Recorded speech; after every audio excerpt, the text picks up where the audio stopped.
Hi, good people. My name is James EMEN. Today we have a very special guest who specializes with men's mental health, and we have a lot to hear from her. She's called Maryanne KIBUCHI, and without further ado, I'll let her introduce herself. Thank you so much, James. So my name is Maryanne KIBUCHI, and I'm a trauma-informed wealth psychologist. I'm also a men's therapist, and I'm happy to be here today. Why men's mental health? Why not women's mental health?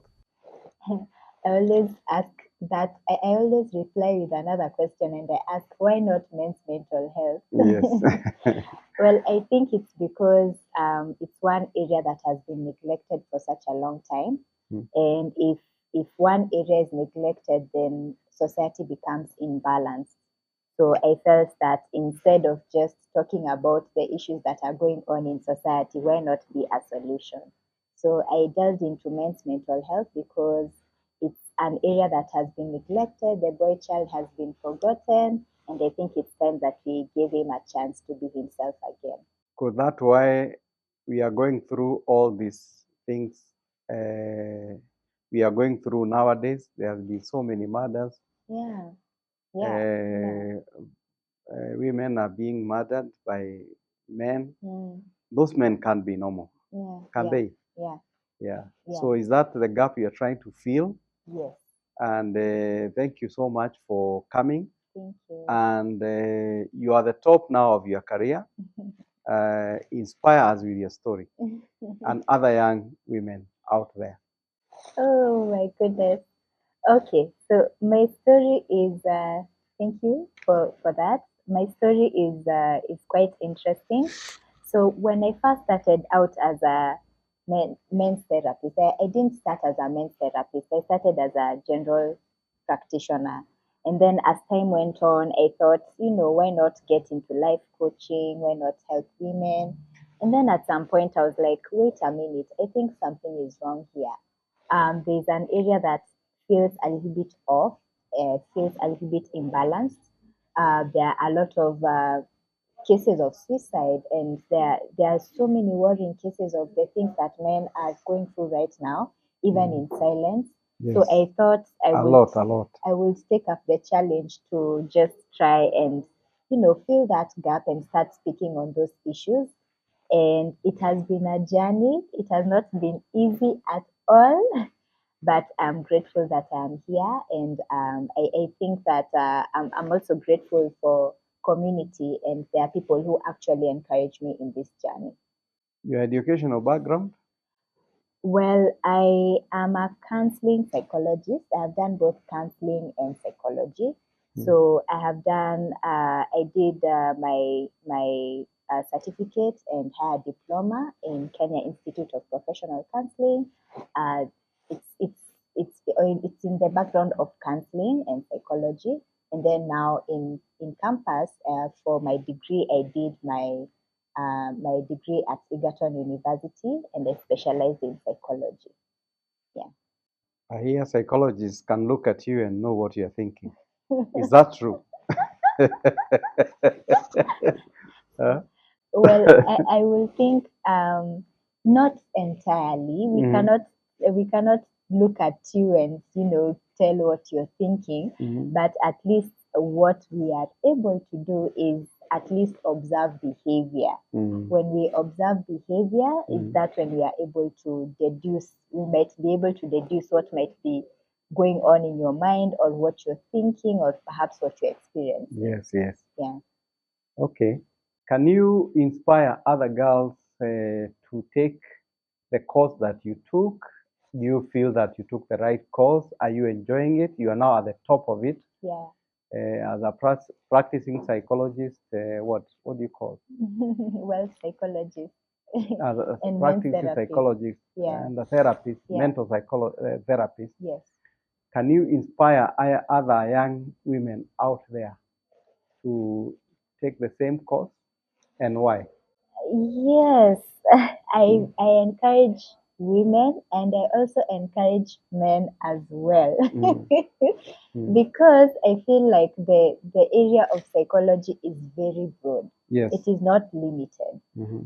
You can delve into very much because psychology is everywhere. As long as there are human beings on the earth, Yeah. psychology it covers everything. Mm. So I would encourage young ladies to pursue it.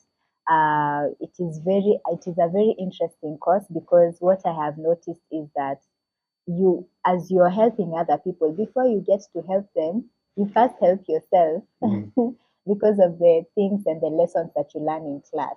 They are very practical. They are very simple. They are easy to understand. They are challenging concepts as well, but they are good for you because once you grasp those concepts, you can be able to practice them and internalize them in your life, and you see there is a difference. So, like with something like, let's say, if you have anger issues, you learn about anger and how Control to it. control it, to Yeah. express it in a healthy way. You learn things like self concepts. You learn more about yourself. So before you even get to that client, you have first learned more about yourself. Okay. Yeah. How does that therapy, what form does therapy take when you have a mental issue? Okay. For the form, we usually do physical sessions or we do online sessions. It depends on what the client or someone is comfortable with. With the physical sessions, we get to do them in person, and we actually sit the way we have sat right here. Yes. You're facing me, and we are a bit far apart, Yes. but you are able to see each other and we are able to converse. Okay. For online sessions, well, you just have to log into your computer and use the whatever platform, whether it is Zoom or Google Meet, whichever that is there, and you're able to have sessions, one-on-one sessions. And sometimes you even bring a spouse in that session, and you're able to go through the sessions with your therapist. Okay. Now, I hear there are complications, mental complications that need therapy. Yes. When everyone is working so hard in the world to get rich. Yeah. But when they get rich, Yes. we get complications in the mind that need therapy. Yes. And we have watched people, even in this country of ours, Kenya, Yes. that when they didn't have money, they are different people. Now that they have money, they become different. Yes. Just talk about that and let us know what really happened and how can they be treated by way of therapy, like you're saying, because you told me earlier they would need therapy. Yeah. Yes. Sure thing. I think for starters, it is often said that money takes the form of the person who holds it, who is in possession of it. So if ideally there are things that you are struggling with when you are first struggling, you are okay, and you are going to church, you are doing all the right things. Yes. But when you got the money, you become a totally different person. Yes. That's because sometimes money reveals the kind of person and the kind of character that you have.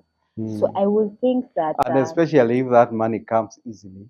yes, You have seen money from gambling. yes, You have seen stolen money. yes, We have seen all those kind of things. yes, So that yesterday somebody was totally poor, and today they are millionaires. yes, And it comes very easily. And that is the money we have identified. Changes the person very easily. yeah, Yes. yes, There are people who have worked very hard for their money, and respect be given to such people. But the ones who get their money easily, we find out they are those red flags you are talking about. They are the ones who have those many red flags. Yes. And we start asking ourselves, is this normal? Yeah. Yeah. Yeah, and then you're wondering, okay, I thought this person was a good person. What happened? Yes, yes. Well, I think it's important to, that's what it's usually say, that you trust the process. I think it's best to the process actually helps you cultivate that capacity to be able to handle money or to handle wealth. Yes. If that money came and you're not ready for it, let us give an example. If you gave money to a street child let's say, like a very large amount of money, Mm. they don't have background on how to budget, on how to spend their money, on how to grow their money, then Mm. chances are they are going to, like, they're not going to take care of that. It's going to go the same way it came in. Yes. So I think it is good. Sometimes that's why it's very important to sometimes train people on how to handle wealth and on how to handle money, and also to trust the process, that there's no such thing as getting rich quickly. Yeah. I think oftentimes, even with money, it comes with a whole lot of responsibilities, and it comes with a status change. There are so many transitions that happen overnight. So it is good to look at some of those things and be able to psychologically prepare yourself for that state of having a lot of money or that state of wealth. For those people or our young people Yeah. who are betting day and night, hoping that there's magic in, they want to drive a Range Rover Mm. like this. Yes. What advice can you give them? You have really struggled with your life. You have gone to school. Yeah. Now you're on top of your career. Mm. What would you tell? And there's a lot of influence from social media also. Yes. Oh, I bought my girlfriend a Range Rover, Yes. and they'll post with it and what have you. Yeah. How would you like to advise our younger generation on such things? Okay. It's a very good question, and oftentimes we always say that, we often tell the young generation that, there's nothing like getting rich quickly, and sometimes you have these things that they are covering just the surface area, but you're not getting to the deeper issues. Mm. I think one of the things that we are currently struggling with, even as a country, is the issue of getting basic needs. The issue of where am I going to get bread, where am I, even before we go to clothes and all of that, Mm-hmm. where am I going to get bread, where am I going to get something to eat, where am I going to sleep? And so many of us right now, even as a country, we are really struggling, and the young people are really struggling. So it is one thing to, I would say that the one thing that they can be able to do, perhaps even encourage the government to look into that and see how we can be able to empower our youth by giving them opportunities to get jobs and to be able to work, so that they are able to work for that money. That is number one. Yes. And number two, also do a lot of skills transference. That means that we teach a lot of skills, things like budgeting, things like spending. We also get to instill the principle of, wealth being, it takes time before you get to that place of being very wealthy. So you take step by step. You first cultivate that. This would have been will be a subject for another day. Okay. But however, let Yeah. me ask the question, Yeah. or let me state this. Okay. If you see a country like China Mm. and India Mm. and some countries where people are very good at spending their money, if you Yes. give them a little money and they can do a lot with it, Yes. it is transferred now to the government and to people in high position because they were taught early in their childhood how to spend their money wisely. Yes. Would you suggest that we have something like that in this country, so that Yes. even when somebody graduates Yes. from the university, Yes. they have those skills, so that when they become a CEO of a parastatal, Yeah. we don't hear the things that we hear today. Yes. If they become a CS in a major ministry, we don't hear the things we hear today because we are very poor in spending. And even that's why our president says we cultivate the behavior of saving, Yeah. because people in those countries, and that's why we are always going to beg money from China, because people have saved enough. Yeah, people have saved, and the government has become rich, so it can be able to lend us money. Us, we don't know how to spend the little we have, so we keep on going there to beg. Yes. Yeah. Yes. I agree. Yeah. I agree. And I also think it's also, I have noticed that when the issue of money is brought up in families, it is a very difficult subject in some households. Yes. Because money can be very triggering, especially if you you have been accustomed to poverty. Yes. And you are barely just surviving. You don't have enough to go by. So money can be a triggering subject. Yeah. But taking up the responsibility of having difficult conversations with your children about money, that can really work. And also being able to talk about money and also research more and read more into it. If it is something that is an issue, then maybe perhaps we need to also research and learn and take the time to learn how we are supposed to handle money when it comes and how to spend it wisely, how to budget, how to save, and all of that. Okay. Yeah. Do you consult Yes, I do. on mental therapy? Yes. I believe there are many people who are who can be your customers. I think in this country, that's a big issue. Yeah. Yeah. Yes, And I say mental illness is a big thing because especially if you are disabled mentally, there's very little you can do. The disability of the mind is disability number one. Yes. Because it is disabled everything else you can do. Yes. So where do you consult from? Do you have like a clinic or what?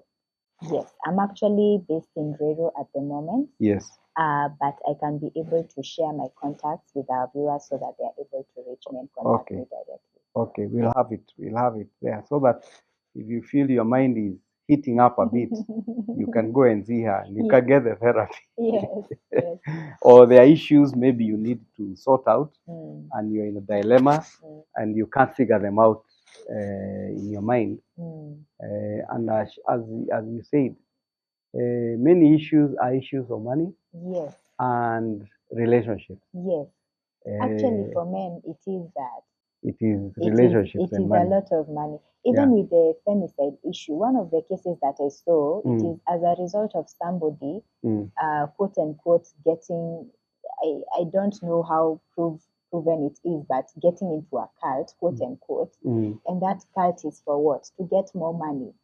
So I think one of the issues that we also need to address in the area of men's mental health is the area of men being able to secure jobs or perhaps learn new skills to start businesses and to do something with their hands so that they have something that they feel they are building.